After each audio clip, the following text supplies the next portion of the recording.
Part 0018. Chapter 3 Their Respective Opinions. Magical Explorer. Reborn as a side character in a fantasy dating sim. Katarina's perspective. So you can't get a hold of him? Kusuk said something about working through a big emotional scar or something. That, and he'd be a bit busy for a while. There wasn't much else I could do, so I mentioned the title of the book to him, but then he stopped replying altogether. Gosh, he was seriously so aggravating. So basically, we can't ask him ourselves? And when we're at such a critical juncture, too, that asshole. If he's sitting at home practicing his stupid comedy routine with Nanami or busy clearing some stupid dungeon, I'm going to kick in his teeth. Come on now, knowing Kusuk, I'm sure he has some sort of plan about this stuff. He definitely knows something at least, that's for sure. Gah, seriously, what is with him? We've got all these things we gotta think about right now, too. Is he just screwing with us? Once my complaining was finished, I heaved a sigh. Why did he even introduce us to a dungeon like that in the first place? That's the real question. Even I want to go ask him about that myself, but there's that thing we discovered yesterday, too, and all. There were no words after that. It was too early to draw any conclusions. We'd already asked for an analysis from that weirdo, and there was still other stuff we could do in the meantime. You've got a look of pure disgust on your face. Did you not get along with, Magistrate Anemone, was it? My gut's been telling me the whole time that woman's bad news. That's true, in a lot of ways, but putting her aside for a moment, we need to get a handle on ourselves first. The vice president said she had finished her preparations, too. Ludi should also be showing up soon. She'll be early, I guarantee it. Yeah. Hey, Rena. Do you think those two know? I shook my head. How would I have any idea about that? After all, this was Kusuk we were talking about here. It wouldn't be that strange either way, right? Fair enough. With this, our conversation fizzled out. A few moments later, the two stragglers appeared. Sorry for being late, you two, said Ludi. Morning, big bro. Morning, Katarina, said Yuka. Sorry for calling you out here like this, Iori responded, at which Ludi smiled. No need to apologize. What's the matter? Iori looked over at me for a moment. I nodded. We've stalled out on this dungeon we're trying to clear. We were wondering where the two of you were at. Ludi looked at Yuka. I haven't been to the Tsukuyami Academy dungeon, but I'm confident I've gotten stronger. Lately, she said, segueing into an explanation. I tilted my head, and she explained everything to me. But it was so unbelievable, I couldn't help asking her again. Wait, he's really doing that? All I could do was let out an exasperated sigh. Ludi nodded at my question. Indeed, and with incredible efficiency, too. According to her, Kusuk was collecting the magic particles you needed to grow stronger at a tremendous clip. I felt a little jealous of Ludi. The power gap between her and me was large enough as it was, and it was only growing wider. Not that it mattered, but the emotional damage was all true, too, apparently. Though, it sounded to be a different dungeon from this one we were talking about. He's definitely raising his level, sure, but he's spending money like it's going out of style. Can you believe it, big bro? That's totally inconceivable for us. I'll say. Though, I would like to know more about it. Kusuk's magic particle collection strategy, that is. He told me he's figuring out an easier version that cuts down on how much money it requires and is going to present it to the public, free of charge. I would figure you and Katarina would be the first ones he'd tell, though. Wouldn't you agree? Is he screwy in the head or what? I blurted out. What the hell was he thinking, publishing this method of his or whatever? There was nothing else to say. Not only that, but, well, he didn't just start this out of nowhere. Not only that, but Kusuk goes and takes all the money he uses inside a dungeon from his own expenses, too, Ludi said, making sure to avoid any mention of how he was farming so efficiently. Yuka nodded vigorously. It's exactly like Ludi says, big bro. Even when we try to object, he'll just stare at us blankly and say huh, but I never planned on taking any for myself, though. Honestly, I debated over whether to sock him in the face.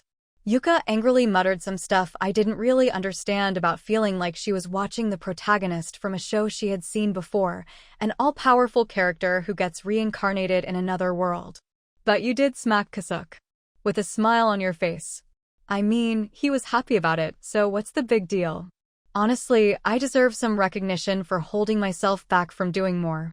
At this, Iori gave a strained smile. He probably wasn't too pleased about it.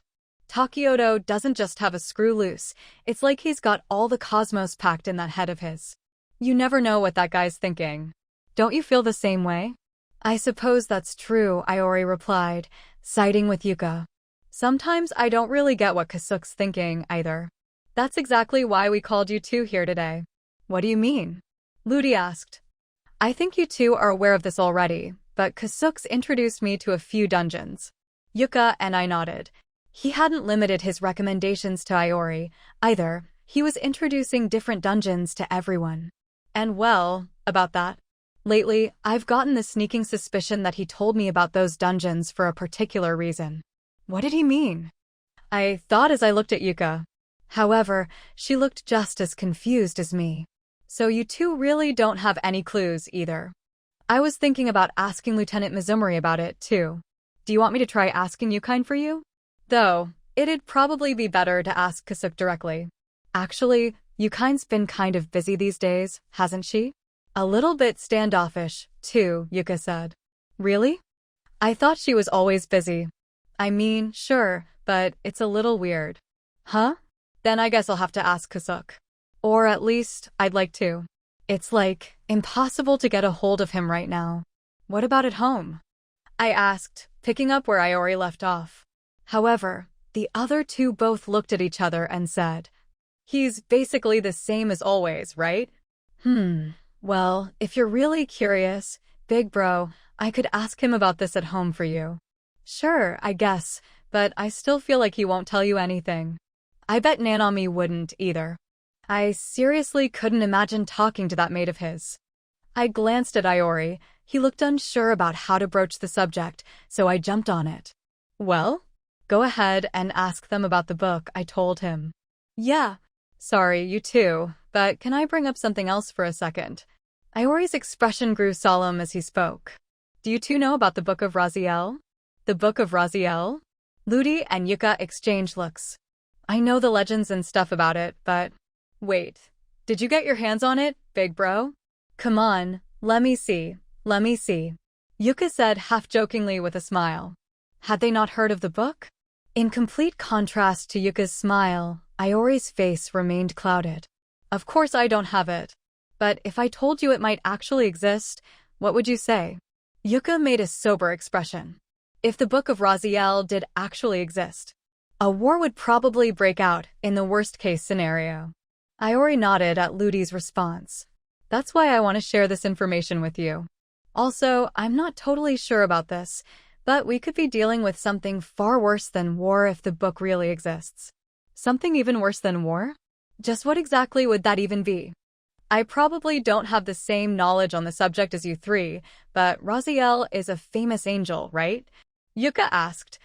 I think I don't know much more than Yuka. Raziel is supposed to be an almost godlike figure, even among angels. An archangel said to know all the world's secrets. You two are both right. Raziel's an archangel who governs knowledge.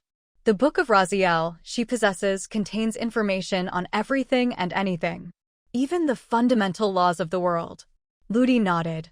Raziel gave the book to someone, but all the other angels grew jealous of them, then stole the book from them and sealed it away, right? Yuka nodded at Ludi's question. I read about it a real long time ago, so I don't remember everything, but... Didn't someone who read the Book of Raziel scheme to take over the world with the knowledge it granted them? Wait, no, or was it that the person who received it went mad? I tried looking into it, and both those accounts are out there, just like you said. The more popular theory is that the person who obtained the book tried to take some sort of action against the world. Most people who weren't from Legens would know about as much on the subject as Ludi and Yuka did. I figured the vast majority had learned about it from old fairy tales and picture books. You said it might actually exist? This Book of Raziel? Yeah. Actually, in the deepest part of a dungeon, I discovered a bunch of documents that talked about the Book of Raziel. It was in one of the dungeons Kusuk showed me. Calling what we found documents is a bit of a stretch. They were more like scraps of paper. I tacked on the extra clarification. The notes were in pretty rough shape and written in characters I couldn't read. The papers discussed events from the past, along with things involving the Book of Raziel. If we're to believe them, then apparently the Book of Raziel is sealed away right now. Sealed? Yep. Apparently, the tome was so dangerous it got locked away. But now the seal has weakened to the point it could break at any minute. We have to reseal it before the book is released completely. That's what all the stuff we found said. But Iori said, pausing. I sort of questioned it a bit. Why was it sealed instead of disposed of? Seriously, if the Book of Raziel is really that dangerous, it should just be destroyed for good instead, I said. When I looked at Yuka, she seemed to be mulling something over with a frown. Do you think maybe there's some reason they couldn't originally destroy it? I tried theorizing about why that could be, but there just wasn't enough information to go on. The only thing I could say was, destroying it, sealing it away, whatever it is, we gotta do something if we can. Yeah, that's what we were thinking, so we considered bringing it up with the teachers and everyone. But I'd like you all to wait a little bit to do that. We don't know if the underlying information on the Book of Raziel is true. Everyone nodded. Well, it made sense. The thing is, the information we got in the dungeon was a bit different from what I heard in fairy tales growing up, but it was all consistent. So we think it might actually be factual and are acting accordingly. We do, huh? Yuka murmured with a sigh. You got these documents from a dungeon, I get that, and I understand where you're going with this, but hold on, I have a bit more to say. See, one of the reasons why I'm questioning if these documents really are the whole story is because they claimed that the angel Raziel had fallen from heaven. Raziel was expelled from heaven? That's right. It said she fell from heaven and rampaged about with the Book of Raziel. Except, Raziel is said to be an archangel in most of the world's fairy tales about her, right? So it's questionable if she really did fall. It's just, Iori said with a sigh. All the documents we found in that dungeon were consistent and claimed that Raziel used her book to go on a rampage. Hearing this, Yuka furrowed her brow. Hey, big bro. There's no chance that Raziel was sealed away along with the Book of Raziel, right? Yeah, that's what I was getting at when I said we could have something worse than a war on our hands. If Raziel had fallen from heaven and was sealed away with her book, then the seal comes undone and she swoops down to rampage across the world. The absolute worst scenario of all, basically. Blee. That certainly makes this a lot worse, Yuka whispered.